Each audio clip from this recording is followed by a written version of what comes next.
Hello guys आमार जीवन भूमिका चेनेलटुले आपनालोকক पुनरबार स्वागतम जनाइछु। माये আজি সয়াবিনৰ তৰকাৰী এটা বনাইছে। কেনেদৰে বনাইছে আমি এবাৰ চাওঁ বলক আৰু আপোনালোকক ঘৰতে ট্ৰাই কৰি চাব আৰু যদি ভাল লাগে তেন্তে লাইক কৰিব, কমেন্ট কৰিব, সাবস্ক্ৰাইব কৰিব আৰু শ্বেয়াৰ কৰিবলৈ নাপাহৰিব। আৰু লগতে এয়া মোৰ মেকআপ এটা আহি আছে ভিডিঅ' একদম সৰু ভিডিঅ' আপোনালোকে যদি ভাল পায় তেন্তে তাতেও লাইক কৰিব, কমেন্ট কৰিব, সাবস্ক্ৰাইব কৰিব আৰু মোৰ ফেসবুক একাউণ্ট হল ইন্দ্ৰাণী কলিতা আৰু মোৰ পেজ আছে আপোনালোকে ফলো কৰিব পাৰে। আৰু কোনোবাই যদি আজি মই বনাম সয়াবিন বনাম। এইটো কণী ইয়াত দি দিছোঁ, তাৰপিছতে দিছোঁ এয়া জিৰা গুড়ি, 1 চামুচ জিৰা গুড়ি,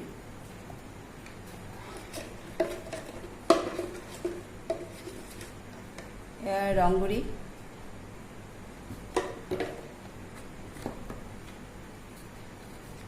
এয়া অলপ নিমখ। এইটো এতিয়া মই মিশ্ৰণটো বনাই ল'ম ধুনীয়া কৰি। ভালদৰে এনেকৈ মিহলাই ল'ব গোটেইখিনি। মিশ্ৰণটো ভাল হ'লে দেখিবলৈ ভাল হ'ব আৰু খাবলৈ টেষ্টি হ'ব, বা আপোনালোকে চালেও ভাল পাব। সেইটো কাৰণে এনেদৰে ভালদৰে কৰি লৈছোঁ।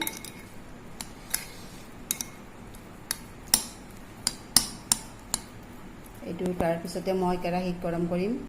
মই সয়াবিনৰ তৰকাৰীৰ কাৰণে ইয়াত লৈছোঁ ডাঙৰ চাইজৰ বিলাহী এটা কাটি লৈছোঁ আৰু পিঁয়াজ 2টা লৈছোঁ মিডিয়াম চাইজৰ, আৰু আদা আৰু নহৰু কাটি লৈছোঁ আৰু জলকীয়া লৈছোঁ। কাৰণ আমি জ্বলা বেছি নাখাওঁ সেইকাৰণে মই জলকীয়া 2টাই লৈছোঁ, আপোনালোকে বেছি খায় যদি বেছিকৈ ল'ব। আৰু এয়া আলু লৈছোঁ, মই মিডিয়াম চাইজত আলু কাটি লৈছোঁ। আটাইখিনিৰে মই আজি সয়াবিনৰ তৰকাৰী এটা বনাম। গৰম হৈছে, এতিয়া মই ইয়াতে দিম পিঁয়াজটো দি লওঁ আগতে। মোৰ কেমেৰা ধৰা মানুহ নাই সেইকাৰণে মই অকলে কৰোঁ কাৰণে বহুত প্ৰব্লেম হয় মোৰ। কেমেৰা মানে মই মোবাইলতে কৰোঁ চবখিনি, মোবাইলতে কৰি যাওঁ। বৰ্তমান মই মোবাইলতে কৰি আছোঁ।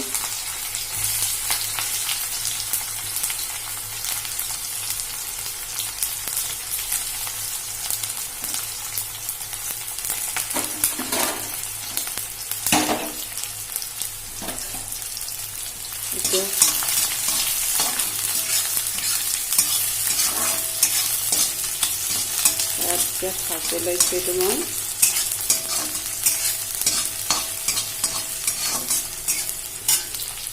এতিয়া মই দিম ইয়াতে বিলাহী,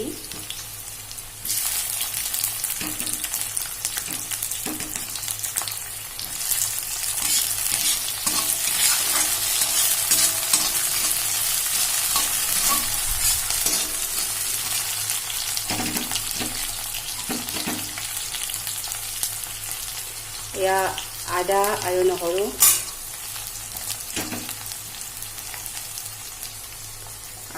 দি আছোঁ।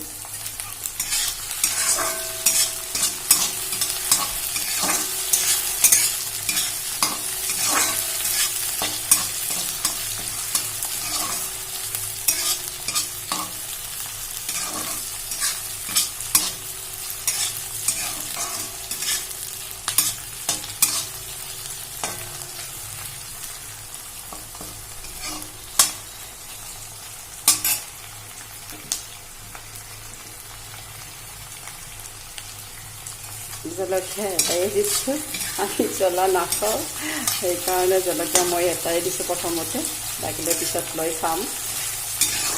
একেবাৰে জলকীয়া নাখোৱা মানুহ যদি আছোঁ আমাৰ ঘৰখনতে আছে, কিন্তু কেতিয়াবা জ্বলা দিও মই বেছিকৈ নিদিয়াকৈ নাথাকোঁ। এইখিনি এতিয়া মই এটা পাত্ৰ এটা আপোনাৰ কাঢ়ি ৰাখিম।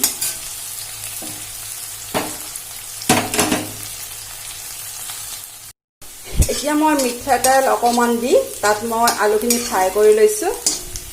আলুটো হৈ গ'ল মোৰ অলপ বেছি হ'ল নেকি এই পাঁচফোৰণ দিছোঁ তেজপাত দিলোঁ শুকান জ্বলা এটা দিছোঁ এতিয়া মই চয়াবিনটো ইয়াত ভাজি ল'ম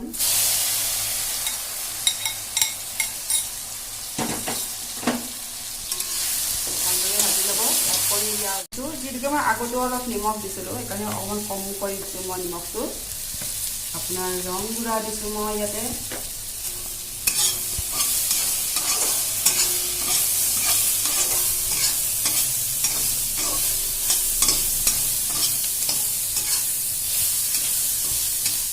মিশ্ৰণটো বনাই থৈছিলোঁ এইটো মিশ্ৰণটো যিখিনি মই বিলাহী আদা নহৰু পিঁয়াজ ভাজি লৈছিলোঁ প্ৰথমতে সেইখিনি মই আকৌ পেষ্ট এটা বনাই লৈছোঁ এইটো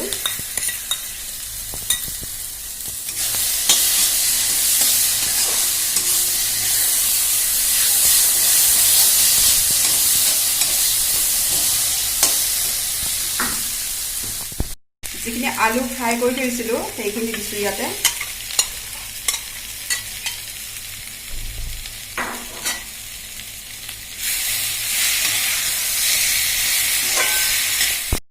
ইয়াত দিছোঁ ধনিয়া গুড়ি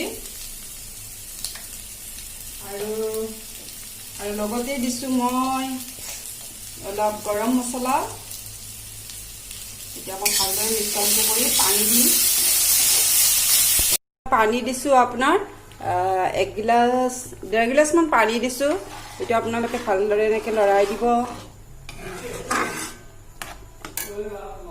ইয়াত পানী দিছোঁ 1.5 গিলাচমান পানী দিলোঁ আৰু এইটো মিশ্ৰণটো এতিয়া উতলি আছে গোটেইখিনি এতিয়া মই ঢাকনিখন দি জুইটো চিমত ৰাখিম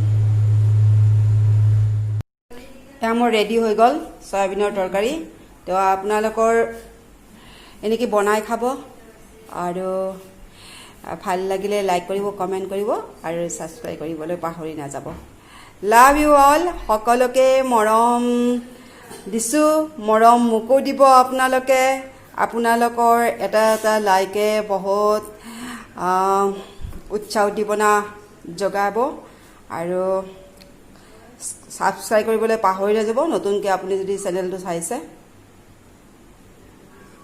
এইটো মোৰ চয়াবিনৰ কণীৰে বনোৱা তৰকাৰী